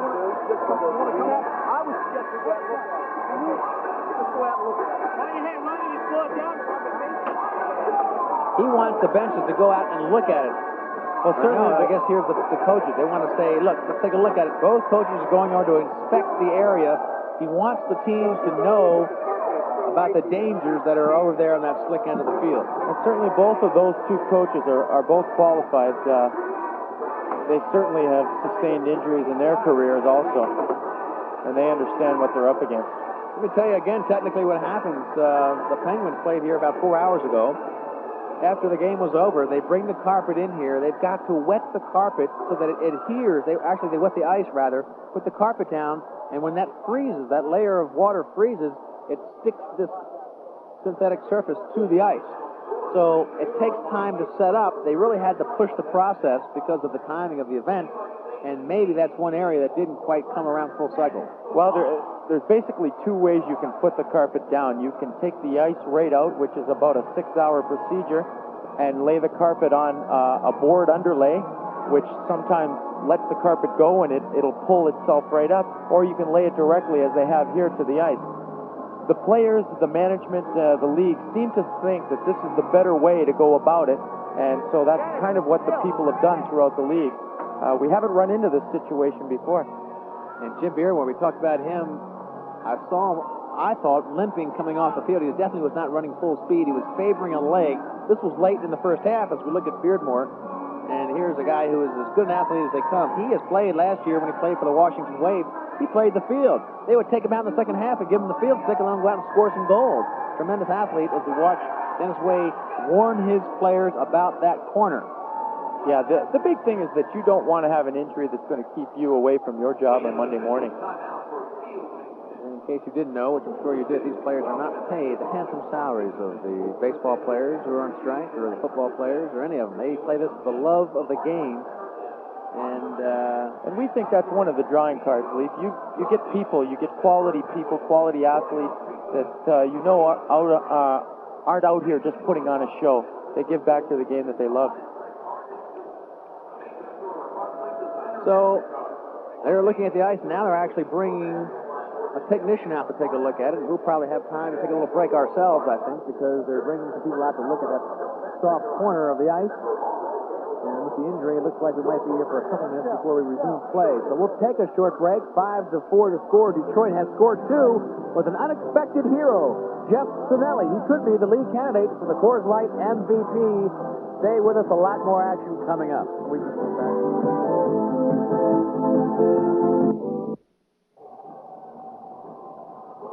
We're back at the Centrum in Pittsburgh, Pennsylvania. Leif Elsmo, along with Wayne Martinello. The Civic Arena. And what was a 2-minute commercial break for you was a 28-minute delay for us. That area down there to the left of your screen, as we look at the bench for Pittsburgh, has been a trouble spot since it started getting moist and wet on top. And you saw Mark Gold go down. We have not gotten a report on him, but it does not look good. It looks like a knee injury to Mark Gold. This is what happened during the break, the 28-minute delay. They just sort of dried that area up as best they could. A half-hour delay for that last 2-minute commercial break. We're back to live action now. 5-4 the score. The Turbos back in front, and they can thank the young kid for it, Wayne, Jeff Sinelli. Well, he certainly has come to the front, and somebody had to do it for Detroit. Ball back now to Pittsburgh's offensive end of the field, and you talk about how they work the offense so beautifully. Hard shot. A lot of things to talk about. Again, remember, a 30-minute delay. The goalie situation is much different. Beardmore back in down here for the Pittsburgh squad, and Sawicki back in. I would think for Sawicki it might have helped him. He gave him a little bit of a breather, and he kind of regrouped because he was in there the whole game. Beardmore in and out, in and out. I suspect that he won't be any worse for wear either, unless he has that leg problem, Wayne. He could have gotten a little bit more of a tight leg, a tight hamstring. We'll have to watch. Yeah, that remains to be seen. Barnes takes a shot wide. Both teams now just sort of getting loosened back up. Let me tell you what, when you play, Barnes in the crease with a chance to shoot. This is a rough, tough game, and when you get beat up for 3 quarters, Wayne, you go out and sit down for a half hour, you start feeling it. Well, I'm sure these players are tight. You can see that they are a little bit tight. The tempo is slowed down quite considerably. And I think what we're going to see is until the game gets back a little bit more into a flow, you're going to have offensive possessions where people are working for a good shot. 5:40 left in the third period. 5-4 the Turbos lead. Marino, the shooter out front. He likes to shoot. He's trying to shoot. Can't get it. Tries to get it into Weicker. Ball pushed back out. And moved around. And finally controlled. It looks like Detroit looking to run a little bit here. Detroit probably did benefit from that break in the action for that very reason. A little more seasoned veteran lineup, the Detroit Turbos are, and the older legs could have used that break. Without a doubt, the only thing I could say to the opposite side of that coin is that they had scored 2 quick goals and had a little bit of momentum going with the young kid Jeff Sinelli. So 5-4 off those 2 goals. They have now regained the lead. And the crowd, well, a lot of good. They probably got a couple more beers. A lot of good defense right here. The shot clock down to 2 anyway. Petramala goes way out front. It's going to be a fast break. Singleton goes back to Marino. Goal! Oh. And a penalty for Barroza to boot. Terrible play by Bill Barroza. Not only stupid, but could have hurt this player, Butch Marino, when there was absolutely no reason to hit him. We don't like to see this, but I think the tone was set earlier on in the game. We'll see a good feed here by Singleton. He draws the man to him, dumps off to Marino, who makes a good shot low between the legs. Right there. And you'll see the check here, not something we're proud of at all. Right into the boards. And I'll tell you what, that's a 2-minute penalty on Bill Barroza. Very easily could have been more. And here's Marino up. Look at that hit. Yeah, and I think we just overheard the coach at Pittsburgh just calling for a 5-minute penalty, and it could easily have been one. I'll tell you what, as long as Butch Marino is okay, as we look at the bench and Dennis Wade, that's the kind of play that can pay dividends for the Pittsburgh team. Not that you want to do that to your player, but every one of the players on that Pittsburgh bench right now has a little bit of a vendetta. And Bill Barroza, I think, hurt his team severely by checking him into the board, especially after a score. Well, that's right, Leaf. And to get to it, basically, you're talking about a game of momentum. And Pittsburgh now has all the momentum and a man-up situation. They've lost their face-off man, Mark Gold. We don't have a report on his injury status. And they're trying to get possession now on the face-off. That was the longest face-off I've seen in this league in 4 years. Ball controlled there now finally by Hamlin. Tries to get it back to Sawicki. He does. Game tied at 5. 4 minutes left, third period action. Bill Barroza, 2 minutes in the freezer. And it'll be power play for Pittsburgh if they can get possession. I'll tell you what, everybody on the Detroit Turbo team, Wayne, is a marked man because of Mr. Bill Barroza. Well, and that goes both ways. Certainly there's not anybody that's out here that is afraid. You wouldn't be out here if you were afraid, Lee. I'm not talking about fear. I'm talking about what one team might consider a cheap shot, and I'm sure they've had what they both consider a cheap shot on both sides, and that's your point, I guess. Well, you know, right here, you're looking for an edge late in the game, and we'll have to see if that was one of the edges that you wouldn't want to give up in the third quarter. Well, this power play will tell us quite a bit about that. 1 minute left in that 2-minute penalty to Bill Barroza. 5-on-4 right here. Butch Marino now over to the new guy on the right side. It's Kelly. That's usually where Mark Gold plays. And that was a feed down to Nicola way deep, and he was almost behind the goal, Wayne. Well, he had a chance to score, and he's talking to himself right now, I'll tell you that, because he doesn't miss that opportunity very often. The Wiki comes all the way out into that wet area where the penalties were and just shovels the ball up. Marino now back onto the field, so he's healthy. Bill Barroza still in the penalty box for 35 seconds. Kelly now with the ball. He takes Mark Gold's spot off with an injury. Here's the left-handed shot by Wilson. If he can get it. Marino cranks it up, trying to get even. Wilson picks it up. Tries to hit Joey Gold down low. Can't find him. Off the glass high. Back to Marino. He likes to shoot. He'll take one, and a rocket shot to the back of the pipe. Came off the boards into the net. All the way down the field, and a chance to push from behind. It's still a feed. And a shot that bounces wide. Grabbola. And a player hurt. He went crashing right in. That was 15. I believe that's Singleton? I think that is a check. That's Singleton, yeah. Singleton for Tommy Singleton for Pittsburgh. He came in there to protect the goalie and went right into his own goal. Well, this is a heads-up play by Timmy Grabbola to, as he's falling down, move the ball back. And a pretty good shot here. I think it went up off the face mask. But Singleton hit the cage pretty hard. There he is. He's all right. He's on the bench right now. Hey, that penalty has expired, by the way, so Bill Baroza comes off clean from that hit. Yeah, he dodged the bullet. Dodged the bullet, so everything's back to even. And as we count the players, it's...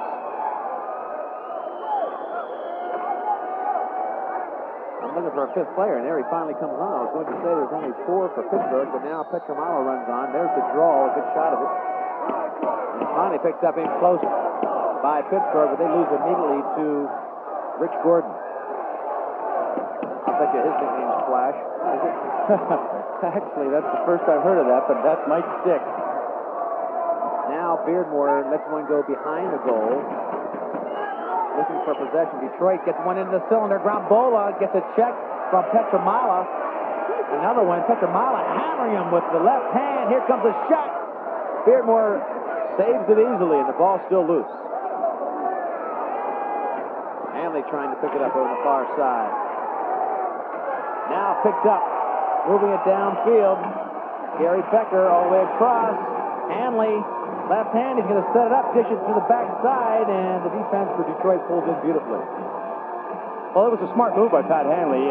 He had nothing going for him. Rather than force it, ball possession in a 5-5 game means a lot. 1:30 left in the third period, 5-5 the score again. Low-scoring contest with 2 explosive offenses on the arena floor. And there's a pickoff right there. Coming on down, it could be a one-on-one. It is. Coming down to stuff it. It would have been the third straight for Sinelli, but Beardmore turns him away. Jeff Sinelli taking over the offense. Oh, he might get another chance right here. Here again, the Snowbird. Jeff Sinelli again with a chance. This will be a hat trick if he can score. And Beardmore comes up big. I'll tell you, Jeff Sinelli looks very leg-weary right now. He is very, very tired.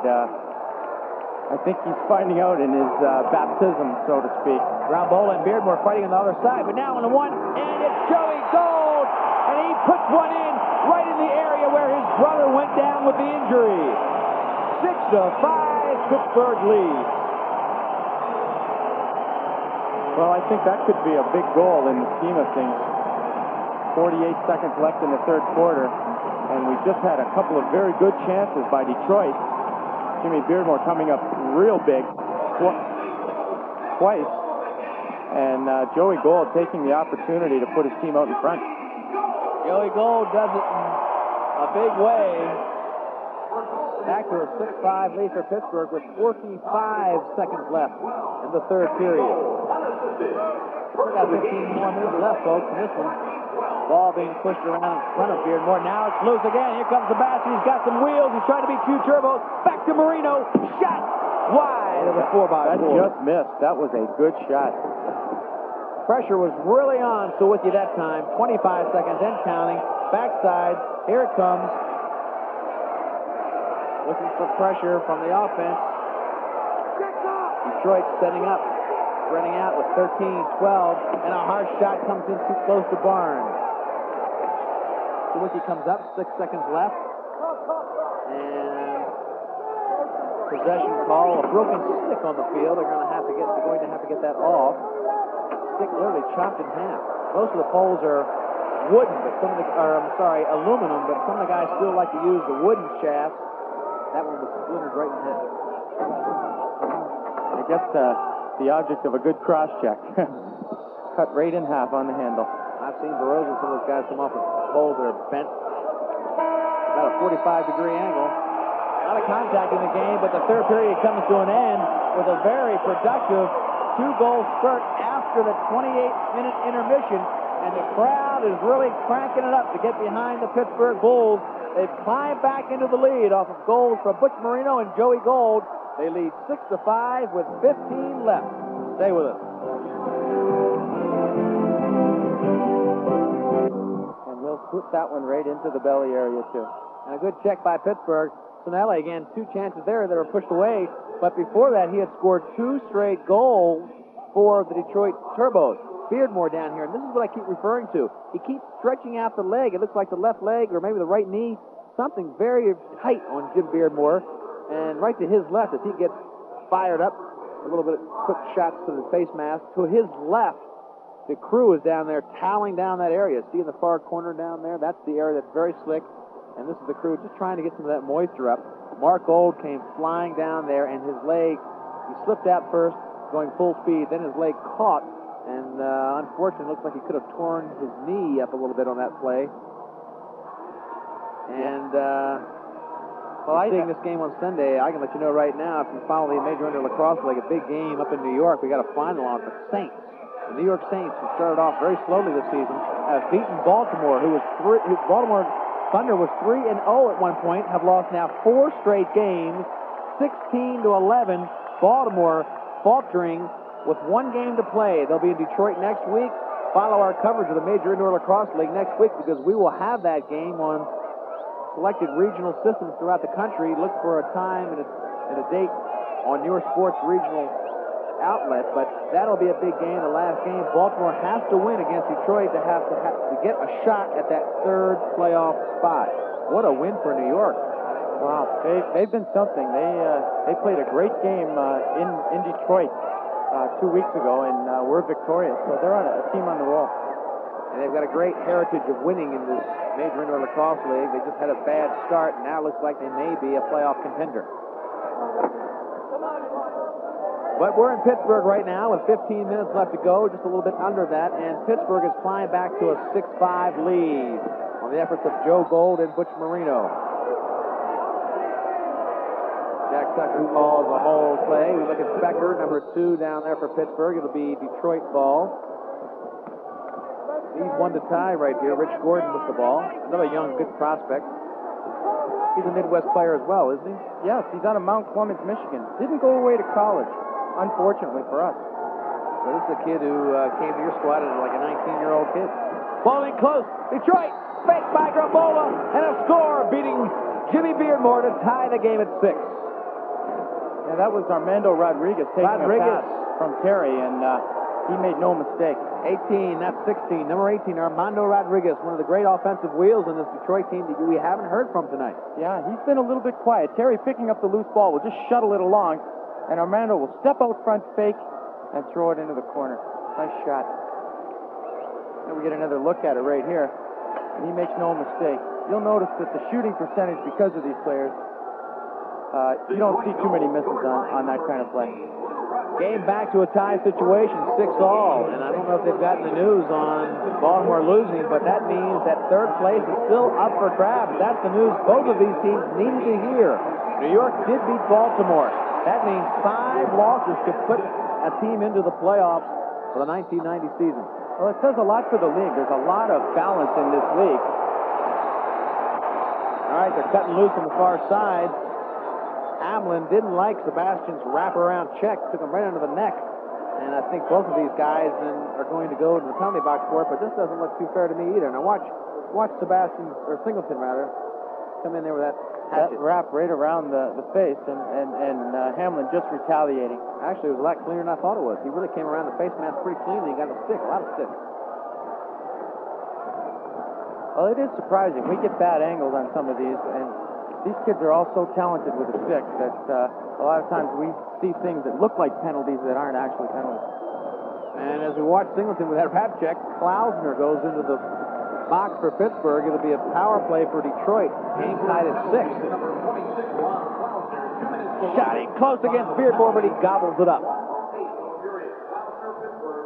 2-minute penalty on Klausner. He gets a roughing call. He came in there. I guess Klausner was the guy that came in there to really enforce what Singleton was doing, or to protect Singleton from any retaliation. Beardmore trying to get the ball up. That'll be a warning of delay of game. That's horrible. Yeah. That last goal by Detroit, Armando Rodriguez, his 6th goal of the season from number 14, Terry Martinello. And we started talking about Terry as we look at Dennis Way on the sideline giving a little bit of instruction to his man-down unit. 6-6, 1:40 left of the penalty, and it'll be a power play for Detroit. But Terry is suffering from some injuries. He's on the left point in this power play, and not quite 100%, is he, Wayne? No, he certainly isn't, and to his benefit, he wanted to be here. He's in the league lead right now in points, and he wanted to finish out the season on a high note. Shot from the one side again, right into the gut of Beardmore. An identical shot 2 times in a row. Not a great shot by number 21, Dave Suckamore. Nicola knocked off his wheels down the offensive end. Push call will go back to Pittsburgh. Not a bad play. Double teams right in the cylinder. Good aggressive defense by Detroit. 6-6 is the score. We're in the final period of play with 13 minutes left and 1:15 left on the penalty. Right now, the team with the ball is down by 1. But very offensive-minded, Leaf, I might add. Brian Nicola has 3 shorthanded goals this season. And they're going right into it again. Good call and a save by Sawicki. They went right to the hoop. Marino didn't waste any time. 1 against 2 players, and he went right for it, Wayne. Yeah, well, they're going to try and push the ball. They've got a lot of good one-on-one people. Good look-away shot by Petramala, and a score by Pittsburgh. Brendan Kelly from Hopkins. Teammates, Petramala to Kelly. They were teammates at Hopkins, and boy, did they work it beautifully here. A look-away feed. Again, shorthanded. They're looking to go to the cage, and he looks away, gets Teddy up on his toes, and still manages to put it over the top of him. Brendan Kelly, a nice launching shot. Good shot. Petramala does all the work here down the sideline, and he'll just make that right-handed feed. And no mistake by Kelly. Brendan Kelly, another one of my high school alumni who went to Towson High School. Powerhouse of Wayne come out of that Towson High School program. I want to remind you right now. You've been reminding me for a couple of weeks now, Lee. So Kelly puts the Pittsburgh Bulls back in front. And that is the 1-2-3-4, 1-2-3-4-5, the 5th lead change of the game. There's been 5 changes in the lead in this game, and a 7-6 score. That shows you how close this contest is. Ronnie Martinello losing control, but still keeping the ball in his own end, and they pick it up. Detroit has a chance to score, and Armando Rodriguez tried to get an unsettled play on Beardmore. Now that was Terry coming in, trying to delay the game enough for him to get off the field.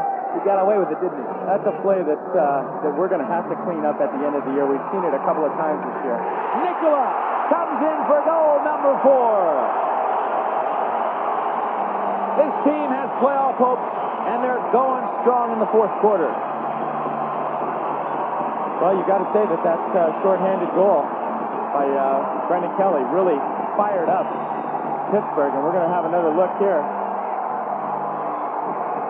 And this is Nicola just going hard to the net, and he'll take Bill Barozzi. He'll take anyone. Not to fault Bill or anything, but he just deposits that one. There's not too many people in the league or in the world, Leaf, that can stop Brian Nicola on that kind of play. Well, I think most of these players, if they had a 10-yard start on a defensive player, would be able to beat him, and that's what he had. He had enough of a start to get his momentum going. When you're standing flat-footed like Bill was caught trying to play him, very tough to beat a charging player with the speed and quickness of a Nicola. 8-6, 12 minutes left, and the Bulls with a 2-goal lead. That's the first time they've had a 2-goal lead in the game. And both of those goals shorthanded, Leaf. Got to fire up your team. Two shorthanded goals. Unbelievable. Joey Gold shoots right off the cylinder. Ball goes back to Sawicki. Now a 2-goal lead in the field game might be a little bit comfortable. In the indoor game, that is not much of a lead. Detroit very much in the game. As a matter of fact, last night in New England against Philadelphia, they scored 3 goals in 13 seconds. Well, that's what we feel we've got to offer people as fans. There's a lot of high-paced action and a lot of goals in a short time. Chris Rive was the one who brought the ball down initially for Detroit. That's that slippery area over there. We got to watch it. Pushing call on Joe Gold, I believe, or Singleton. And Barnes brings it in. Barnes has a shot, left-handed, he takes it, and he scores! Well, we talked about 2 goals not being much of a lead, and just like that, Detroit comes back to bring it down to a 1-goal lead, 8-7 with 11 minutes left. That's a big goal for Brian Barnes. He's not known as an offensive player, as is that whole line. Here he'll take Wilson one-on-one, beat him to the inside. He sees the wrap check coming, protects the stick, shoots the high hard one over the top shoulder of Jimmy Beardmore. Beardmore may have been looking for a feed as well, knowing that Barnes is not your big shooter. Barnes has spent a lot of time in the penalty box. I'm sure he feels good about that because he put his team under a lot of pressure in the first half. Probably spent as much time in the penalty box as anybody.